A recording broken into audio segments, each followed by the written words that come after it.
জাতীয় শোক দিবস সামনে রেখে এবং দলের সাংগঠনিক বেশ কিছু সিদ্ধান্ত চূড়ান্ত করতে গণভবনে আওয়ামী লীগের কেন্দ্রীয় কার্যনির্বাহী কমিটির বৈঠক। বাংলাদেশ আওয়ামী লীগের সভাপতি হিসেবে সূচনা বক্তব্য রাখেন দলের সভাপতি প্রধানমন্ত্রী শেখ হাসিনা। সরকারকে পদত্যাগ করতে হবে বিএনপির এমন এক দফা দাবির বিষয়ে প্রশ্ন রাখেন প্রধানমন্ত্রী। ক্ষমতায় বসে ক্ষমতার উচ্ছিষ্ট বিলিয়ে যে দলটি গঠন করেছিল সেটাই আজকের বিএনপি। আমরা দেখলাম তারা অনেক বড় বড় কথা বলে। এক দফা আন্দোলন কি, আওয়ামী লীগকে ক্ষমতাচ্যুত করতে হবে আর আমাদেরকে পদত্যাগ করতে হবে। আমার প্রশ্ন, জাতির কাছে প্রশ্ন, কি অপরাধ আমাদের? আমরা কি অপরাধটা করেছি? তত্ত্বাবধায়ক সরকার ব্যবস্থা নিয়ে বেগম খালেদা জিয়ার বক্তব্য স্মরণ করিয়ে দেন শেখ হাসিনা।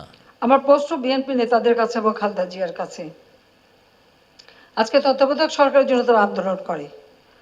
আমরা 90-এর দশকে আন্দোলন করেছি যে সেখানে নির্বাচন যে অবাধ নিরপেক্ষ করার জন্য একটা তত্ত্বাবধায়ক সরকার এই ব্যবস্থাটা রাখা হোক।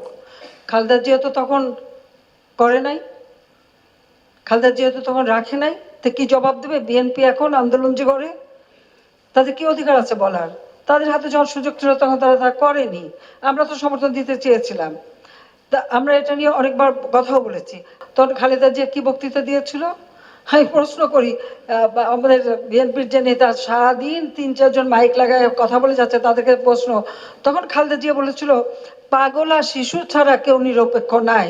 তা আমি এখন তাদেরকে জিজ্ঞেস করি তারা পাগলা শিশু পেয়েছে কিনা। বিএনপির নেতা দণ্ডপ্রাপ্ত, তাই দেশের মানুষ তাদের আগামী নির্বাচনে আবারও প্রত্যাখ্যান করবে জানিয়ে প্রধানমন্ত্রী বলেন, কোনো বিদেশি শক্তিও বিএনপির সাথে নেই। এই খুনি, দুর্নীতিবাজ, সন্ত্রাসী, জঙ্গিবাদ, মানুষ হত্যাকারী, গ্রেনেড হামলাকারী, 10 টাকা অস্ত্র চোরাকারী, এই বিএনপির থেকে দেশবাসী সাবধান।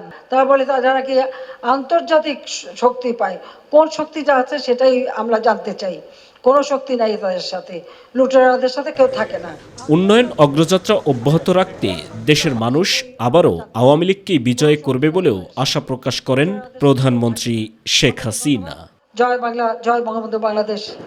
সাইদুর রহমান আবির, মাই টিভি, ঢাকা।